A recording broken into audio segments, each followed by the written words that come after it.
Aula 35, o profissional avaliador. Agora o módulo é 9, viu? A gente está avançando. O pedido foi protocolado e agora o que acontece? Quem é esse profissional avaliador?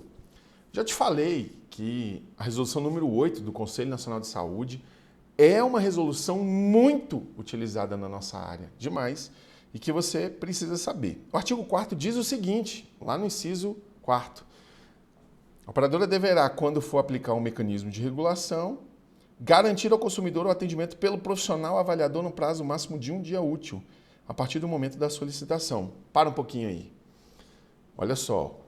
Quem é esse profissional? Quem é esse profissional?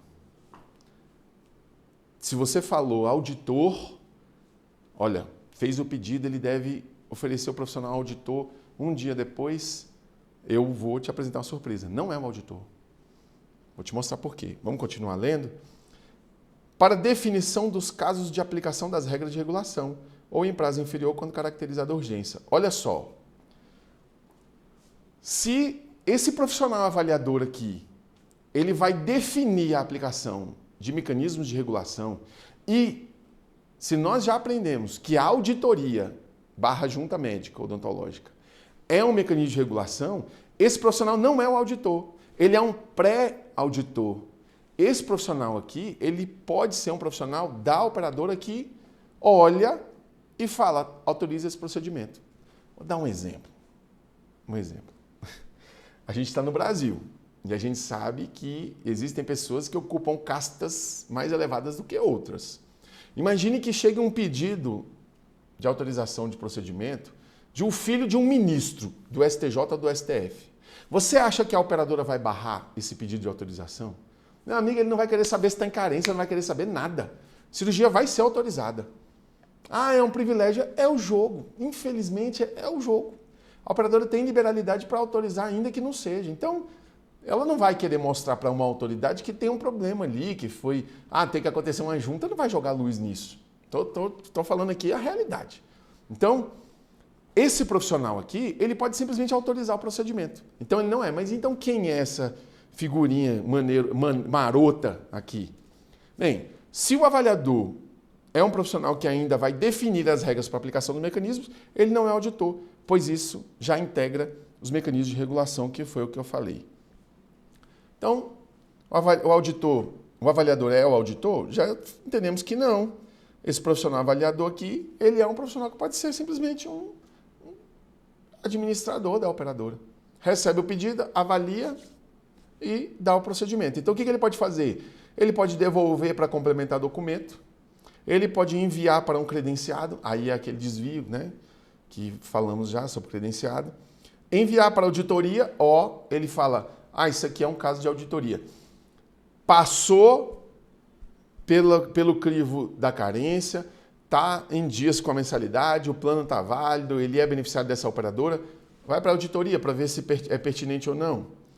Ele pode autorizar o que foi pedido, um exemplo que eu dei, né? Um exemplo ao extremo que eu dei, e ele pode recomendar a negativa administrativa. Um exemplo, por que esse profissional ele pode indicar uma negativa administrativa? Ele pode olhar e falar assim, esse procedimento é eletivo, esse paciente tem 1 mês de plano de saúde, o contrato dele previa carência. Por enquanto está negado. Por quê? Porque ele está cumprindo o período de carência. Você precisa de avaliação de um dentista, de um médico, para poder concluir que um contrato ainda está no prazo de carência? Não, não é um ato clínico ou específico de auditoria médica ou odontológica. Entenderam?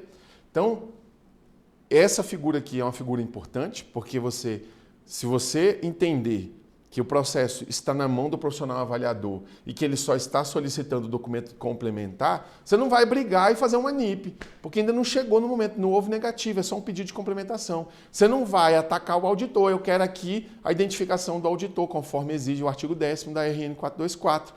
Você não vai fazer esse papel de bobo. Olha, vou falar com você. Papel de bobo, vou dar um exemplo. Nós já montamos um relatório, né?